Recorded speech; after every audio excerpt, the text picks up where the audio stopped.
Hey everybody, what's up? It's me, Socrates again. It is so great to be back with another exciting squad stream and video. Today is going to be a very special day because we have finally a new update from the squad developers. Started on August 2nd, 2016, Alpha version 7 preview. Let's see what we got here.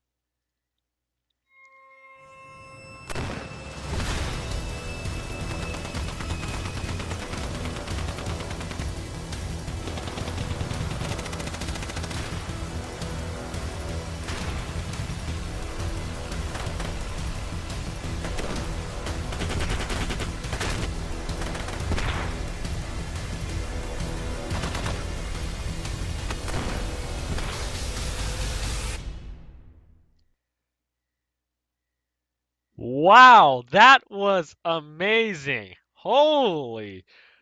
Did you all see that? That was just epic. Vehicles, everything. BTRs, Humvees, 50 calibers, new particle effects. All of that was just awesome. And the weather too. Just awesome stuff. Okay, let's just go ahead and just start reading this right now. Hi, squaddies, we're almost there. Alpha V7 is just on the horizon, and it's time for us to do an overview of all the major changes and features coming in the next patch. As the majority of the team has been singularly tasked with V7 development over the month of July, this post will replace this month's recap for your monthly dose of squad development updates. Major changes. Cool. New feature. Vehicles. Yes! The M1151 HMMWV M939 truck, technical, Ural 375D, and BTR 80 APC. Oh, cool. Great stuff. Absolutely great. Look at that. Like, you could see the smoothness in that. You could see the shooting at that building. You see all that light effect there, too. So we know what, to sort of expect in the future. Now let's move on with reading this. We're pretty much going to read this entire thing and then, just stop for a moment to just talk about it and then move on. Okay, next. Squad kicks it into gear with the introduction of vehicle warfare. Before we move on, I'm just okay, I'll go ahead and move on. Squad drives further towards the combined arms warfare meta the game has been built for from the ground up. Truck transported troops dismounting in throngs, pushing a flank. APCs giving heavy fire support for mechanized infantry assault, counter armor ambushes. Teams running logistics and resupply lines to support FOBs at the front, as well as a revamped forward operating base system will enter the game soon. Coming in the next version, each faction will be receiving a complement of vehicles divided into three categories: transport, logistics, and fire support. Okay, let's see what we got here. Alpha V7 vehicles info sheet. Cool. Now they have a little key right here, supply, capacity, carrying, respawn timer, ticket value. Okay, cool. Transport. Transports allow for the rapid movement of a large amount of infantry across the battlefield. Typically, these vehicles are lightly armed and unarmed. Okay, you got your typical trucks. It says right here, according to the whatever they got here. I believe this is what it costs. The respawn timer is, I believe, 3 minutes. Okay. Um, ticket value is 1, so it costs that many tickets. I guess if you lose it, it costs you 8 tickets. I guess, and that's carrying capacity 13.13.6, reasonable. Logistics. Logistic vehicles are large vehicles purpose loaded to capacity with supplies in order to resupply the construction and ammo points of a forward operating base. And again, you got the same type of trucks, and they just changed the color of this literally. That's pretty funny. Okay, anyways, let's just talk about logistics real quick. Logistics, back in the months when I first played this game, the developers are talking about how basically how the FOBs are supposed to work is that you can't really, fully have it infinitely supplied with ammo. You have to eventually drive vehicles to it, reload, drop some ammo at it so it can be sustained. So that's how it's going to work. People, I guess, are going to have to drive these type of trucks around, reload the FOBs to keep it going, and, the game goes on. Without that, your FOBs are going to fail. Pretty interesting stuff. Now, fire support. Fire support vehicles typically have some kind of armament. Heavy machine gun or heavier. APCs and armed jeeps are grouped into the same category, and some vehicles can fulfill transport roles too. Obviously. Our favorite vehicle of all time, the Humvee, right here. The APC, awesome. I call it the BTR, but whatever. Um, the Armed Technical, again, the truck with the 50 cal on top. And again, your trucks, as usual, and another machine gun up here. Pretty neat. I personally like I'll drive these two, not the trucks. I'm not a truck fan. I'm a fan of these instead. And the militia have camo paint jobs for their vehicles. Really nice, but the I don't know, it's just the paint details look different, but functions are the same. Vehicles in squad are valued at a certain number of tickets, and if destroyed in the field will incur a ticket loss in the same way when an infantryman gets incapacitated and killed. When destroyed, a new replacement vehicle will spawn after a certain amount of time has elapsed that is different for each vehicle. So let's see, the Humvee takes 16 minutes to Wait, no, no, whoops, wrong, my bad. That's 16 tickets. Six tickets, sorry, 6 minutes to respawn, 6 minutes to respawn, and okay, it's all six. Not too much. If it was 16, I'll be like, okay, that has to be lowered. We can't just, yeah, whatever. That's great. 6 minutes is just fine. I think that's great. And I was right. If you lose a vehicle, you end up losing heck of tickets. So don't be driving your freaking vehicle into the middle of the battlefield and just, expecting it to not have any consequences, especially on your tickets. It will have, oh my goodness, 30 tickets on this one. This is just, don't lose your APCs, people. If you lose an APC, your team is going to get very mad at you. Okay, next. No matter how fast or accurate you draw and fire your weapon, Squad provides a multitude of gameplay roles from medic to spawn point fire-based defense. And now the introduction of logistics and resupplied forward bases adds another way for players to get into action while not physically holding the point. On the flip side, crafty saboteurs can now infiltrate and ambush enemy supply lines. Okay, so here it is, guys, the logistics system that everybody has been waiting for. Like how FOBs are supposed to work. The way it works right now, it's not a logistics system. It's just put a base down, you go. It's too simple. Logistics, complex as it is, this is how FOBs were supposed to be going for. Now, forward operating base, aka FOB. Whenever I say FOB or FOBs, I call it FOBs because it sounds cool. This is what it stands for: forward operating base. FOBs are team-wide spawn point that allow players to physically reinforce a position and establish a presence on the battlefield. Wow, that is such a great definition of this. Couldn't explain it as concise as I could as this did. Logistics in the Logistics is the game's way of supporting FOBs. Cool. It achieves this by providing new building supplies and heavy weapons ammunition in bulk, as well as dramatically speeding up the establishment of new FOBs. Hmm. Providing new building supplies. Okay, I guess. Main base. You send trucks over, you build, set a radio down. Running logistics is as simple as driving a fully laden logistics vehicle to the vicinity of an FOB radio and waiting as building supplies and ammunition get loaded automatically into the FOB. Okay, so I guess this isn't as complex as I thought. I literally thought soldiers are supposed to go to your truck, press a button to get the supplies out and bring it to the radio. But I guess, once you get into the radius of the FOB, it just, the system automatically just, unloads your weapons, whatever you guys got on your truck, and everything's all cool at the FOB. So that's simple for us. That's great. The vehicle would then have to return to main base and reload with fresh supplies. Dang, I don't know who will be taking that job, but we would owe a lot to those people who would do the driving back and forth from main base to the battlefield. We definitely need those people in the team. Something I feel that with logistics coming in, I feel that we definitely need a bigger server capacity. Right now, the max servers at a stable rate would be 72 players, 36 versus 36 players. Now with logistics, I feel that we'll need to increase that number of 72 to 100. We need, with logistics and vehicles around, with the new support roles coming into this game, I feel that a 50 versus 50 player server would be appropriate for the new version 7 coming out. If it's going to stay at 72, then I feel that not all the players would have like enough roles, to fulfill. And for for fun and kicks and also for the thrill of this game, I feel that we do need 50 versus 50 at this point once the vehicles come in. That's just me. Let me know in the comments what you guys think. But yeah, what is this? Logistics. Oh, it's a long freaking poster. Okay, so that's whatever. Next up, spawning is active immediately, but without logistical support, it is a 2.5-minute wait time before the spawn becomes active. Hmm. Okay. Large drops of ammunition for emplacements and small arms crates are available. Otherwise, ammunition trickles in at a rate of 1 point per second. Large drops of construction supplies for base expansion, or else building supplies trickle in at a rate of 1 point per second. So you don't really need to, get these trucks coming in and out with those loads of supplies and weapon crates coming in, for you to expand your FOBs.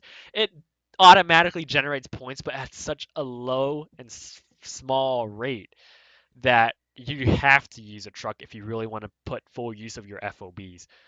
So in a way, they kind of force you to use the trucks on it, which is understandable.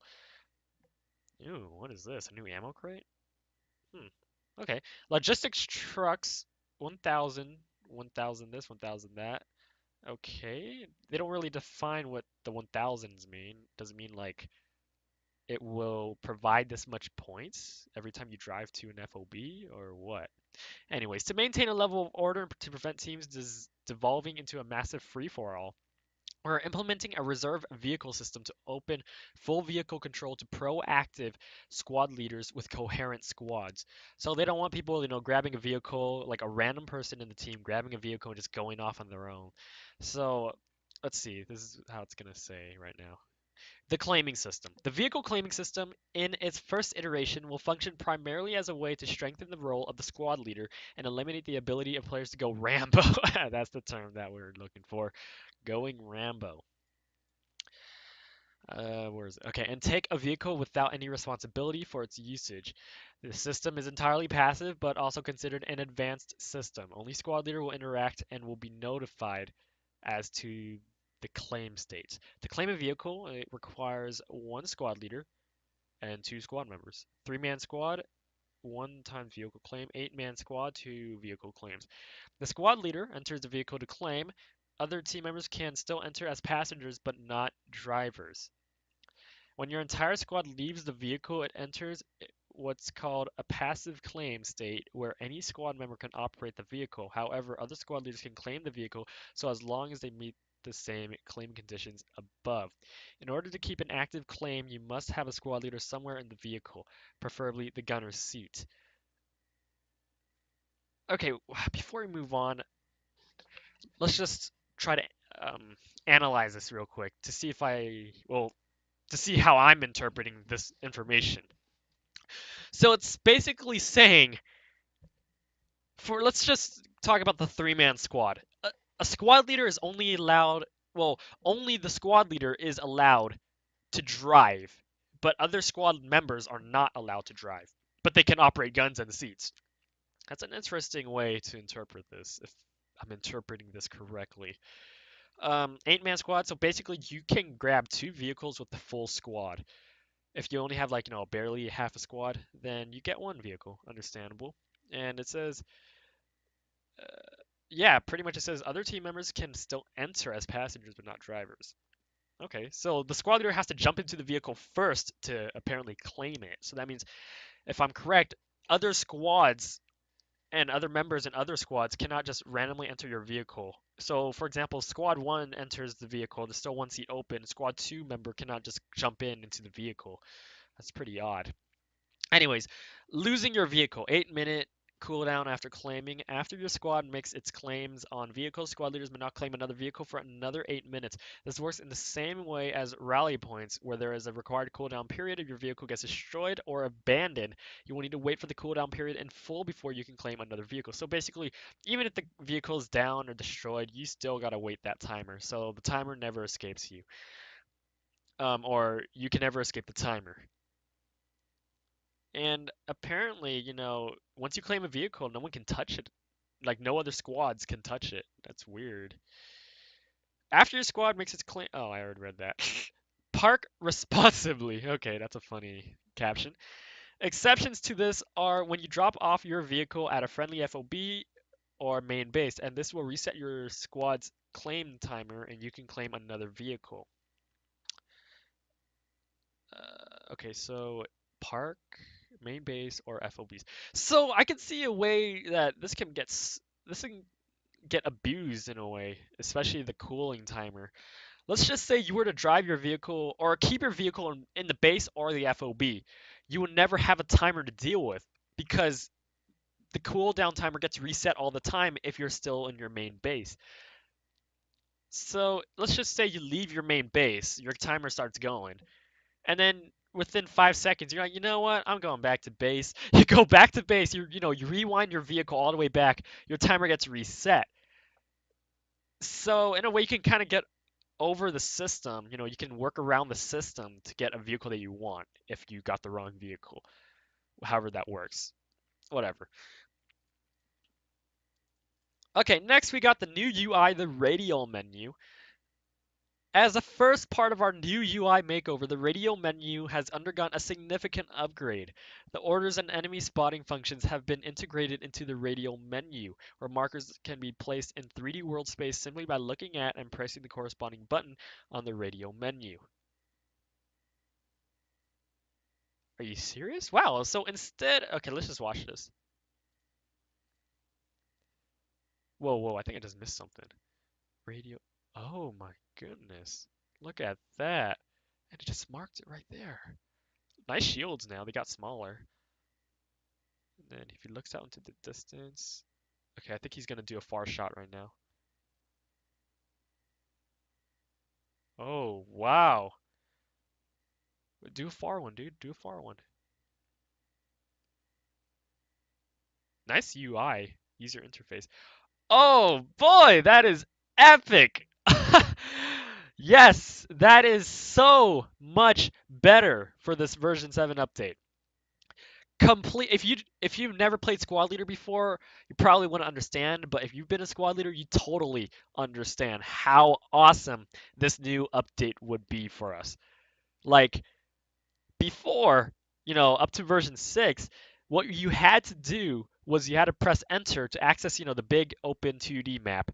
Right click on the map where you have to pretty much eye guess it. Saying, I think my eye says that on, let's say G5 keypad 3, this is where the enemy FOB is at. And then, right click, look for that red marker, put it on. But now you don't even have to do that anymore. You can literally not even look at the map. You just look at with your gun or something, wherever you need to look at, access the interface menu and just attach a marker to it. And you can literally see it in real time. And then you can check your map to verify if you put it on the right spot. And that's just great. It saves squad leaders a lot of time. It also helps improve accuracy markings. Because a lot of people, when they mark some random FOB placements and it's completely wrong, it's not even at the right spot. But with this, if you look somewhere, your accuracy shots are so much better in terms of marking. So that's great for us. Great for squad leaders. Awesome update. Can't wait for that. New weapons. I'm not reading that. So, okay, that's the sniper rifle. The G3 series, cool. RPG heat rocket, nice. Okay, I actually read it. The grenade and the heavy machine gun. I was gonna say PPSH-41 SK. That's too much. Anyways, cool. Look at that particle effects. I think that's the cool thing. And whoa, look at the RPG shot that shot behind that soldier. Holy cow, that's great. Great stuff. Amazing. The insurgents will have their kit considerably expanded with the addition of the PPSH-41 Pasha submachine gun, SKS rifle, and G3 family of rifles. These weapons will be added to the existing lineup available to the insurgents, giving players more varied means of dealing damage to the enemy. The SKS will also be featured for the militia. Okay, so basically more weapons arsenal for the insurgents and militia people. Here it is, their new weapons if we just access it right now. Great stuff. Looking really cool. Nice tripod. You got your different gun swordsman right here if we just zoom in. Cool. Next up is another close-up of the rifles here. You got the G3s. It looks like I don't know. That's the SA, that sniper rifle. Um, this is. Oh, I think they released this footage before. The reload animation for the G3. I can't hear anything. Whatever. Yeah, really nice gun, really nice shots, really smooth too. Now continuing, the RPG-7 will now be deployed with the ubiquitous PG-7VL heat rocket capable of dealing with most vehicle threats on the battlefield. The existing fragmentation rocket will still be in use, but users will now have to choose between one or the other depending on the intended target, as both excel at dealing with either armored heat or infantry-based fragmentation threats. Previously shown off many months ago, the RKG-3 anti-tank grenade will be making its debut. I forgot how to say that on the battlefield. It is a thrown grenade capable of dealing with armored targets, same as a heat rocket. But the only caveat is that you need to be extremely close to your target to make the nice throw, or to make the throw. Happy hunting. So basically, you got your anti-tank weapons now, anti-vehicle weapons, which, it's a good balance, especially with vehicles coming. You gotta have some type of way to take it down, because I know like a rifle, you would not be able to take down an APC. You gotta use RPGs and some new weapons. What about mines? I don't know if they're coming up with that yet. I don't think so though. So next, this is the anti-tank grenade. Nice. It reminds me of like World War II, like Saving Private Ryan, when they were trying to defend that little city from that tank. They're starting attaching these weird well, not weird, but like, those interesting looking grenades and little mines to put those sticky thingies on the tank, and it destroys it. But anyways, finally, a new deployable heavy machine gun will be debuting in Alpha version 7. This is an old Soviet era machine gun that fires a massive 12.7 times 108 millimeter round capable of obliterating infantry and light vehicles. It will be mounted both on a tripod and also on the back of armed technicals for both the insurgents and militia, giving gunners oh dang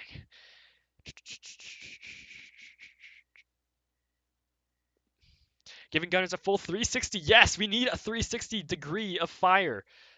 Gunners need to be even more aware, as they can also quite vulnerable to enemy fire. Okay, something's wrong with the grammar right here. New, but yeah, that's great. Right now in version 6, you only got your little bunkers and like I don't know how 45-degree turn. Um, I don't know exactly what the degree is, but it's totally less than 90, I believe. The guns right now they don't fully turn, which in my opinion sucks, but it is what it is. But yeah, with this 360-degree arc of fire, heck yes, yes, especially good for Humvees. New U.S. Army soldier models. Our brand new U.S. Army soldier models are ready to rock and roll. These will completely replace the older generation soldier models we have been using since the beginning of the game. While they're served as well over the course of development, it's time to put out the ode and bring in the new hotness. Looks more smooth. You can see the texture on his like little chin side right there too. Cool. So something I gotta mention really quick is that the soldiers that have been around since up to version 6, they have big backpacks. They're all gray. That's pretty much a U.S. soldier. And now it's gonna look slightly a bit greener, like barely greener, but it looks like they have less of like they look less puffed. They look more thin now. That's all. New map, Yehorovka. I call it Yehorivka. Anyways, storming into squad is our new map, Yehorovka. Designed from the ground up to be a vehicle-oriented map, it is making its debut along with vehicles, so prepare yourselves for some high-speed mechanized infantry combat on a level never before seen in squad. Holy crap, 400 meters. If we do like measurements on that right now, this is a large map. And you can see how main bases are they're like in the middle of nowhere, because they're gonna expect you to use vehicles to transport into like the main city zones right here. So this map is huge. Definitely relying on vehicles for this. It kind of reminds me of PR maps. Spawn in the middle of nowhere and then transport your way to the city or whatever you have to go. Here too, the map's kind of small. This looks like a skirmish. No, it's a... Okay, whatever. Here's what the map looks like. Pretty neat. Looks pretty empty though, if you know what I mean. Even, with all this open space. I don't know how the soldiers would be able to scale to that. Oh my goodness, so many vehicles. Yes. Dude, that's one, two, three, four, five, six, seven. 7 vehicles? Amazing. That's like 14 vehicles per team. Oh boy, super excited. Oh, here we go. 3 of these armored vehicles. Got 6 of these transport trucks. Awesome. Great. Excellent stuff. Excellent. New map layers, Gorodok Dusk, Korra Knight, and infantry only versions. Heck yes! You will now find even more variety among the maps in the squad. There have been a new layers added including Gorodok Dusk and Korra Knight. So basically, like I mentioned in the very beginning of this video, the weather got improved, there's working weather as well with the addition of vehicles. Each map will have an infantry-only version available for those who enjoy the pacing gameplay of infantry combat. Great, because I can't just be playing with vehicles all day. So that's good. This is for the people who want to stick to the old squad, the one that we have right now. Holy cow! Look at that dusk. It looks so natural. It looks so realistic. Even though you can see right here it doesn't look real, but the water and this part on the left side of this map looks completely real. Like the water, everything's just looking amazing. The sky looks great. Oh my goodness, I can't wait to play on this map. But can Humvees go through like shallow water like this in squad? Who knows? We'll see. And can soldiers actually swim now? Because a big problem in squad is that you can actually go underwater and you wouldn't be breathing. I mean, you would be breathing and you wouldn't be doing like the swimming animation. You would literally be walking underwater. That's the weird thing about it. Anyways, Unreal Engine 4.12 upgrade. Interesting. Squad has been made compatible with the newest version of the Unreal Engine, and along with this comes a whole host of optimizations and improvements, including dynamic foliage density and adaptive property replication. Both of these alone allow us to make a lot of savings on the client and server, and when it comes to performance. Combined with many engine level bug fixes, 4.12 allows us to take that one step closer to having a smoothly running game for all coming into the next patch, for the new patch. I'm not an Unreal Engine expert, so I can't explain this. Modding update. Making a quick trip to the modding sphere. A couple of very awesome projects are taking shape, including a full Al-Basra remake. What is this? Is this a PR thing? Um, yeah, it's a PR map. So he's remaking it. Cool, cool, cool. Okay, great. And a Pacific Islands inspired map. Oh boy, look at this. That looks really cool. Although the sand doesn't look like it has too much texture on it, but it still looks really nice to, be in a tropical setting map. Yes! That's great. Great modding community. Awesome stuff. Keep an eye out for their next update via the modding subforums as well as on Discord. Definitely keep up on the Discord, people. Great stuff. Sumari looks like Sumari right here.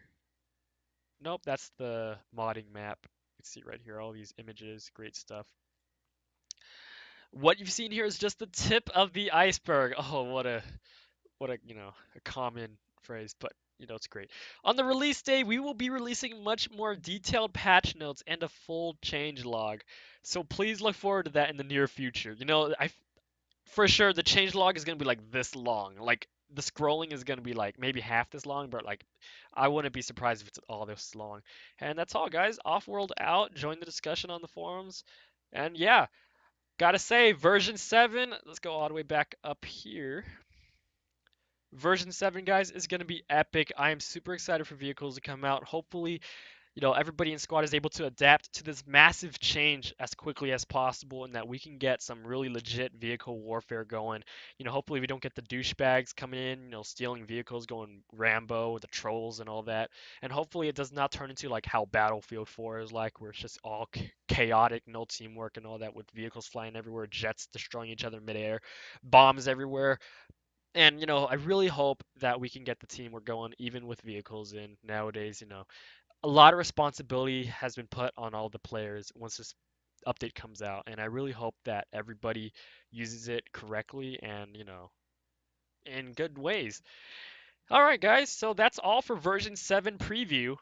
Gonna look out for the version 7 update on Steam. Can't wait to get on the game for that. Leave a comment on what your thoughts are. This is going to be super epic. I know this video is long already, 30 minutes. Who cares? Version 7's huge. These updates are only every month, so, long videos are justified for this. Anyways, thank you so much for watching this video. Subscribe for more epic videos. And this is me, Socrates. Until next time, see you on the battlefield.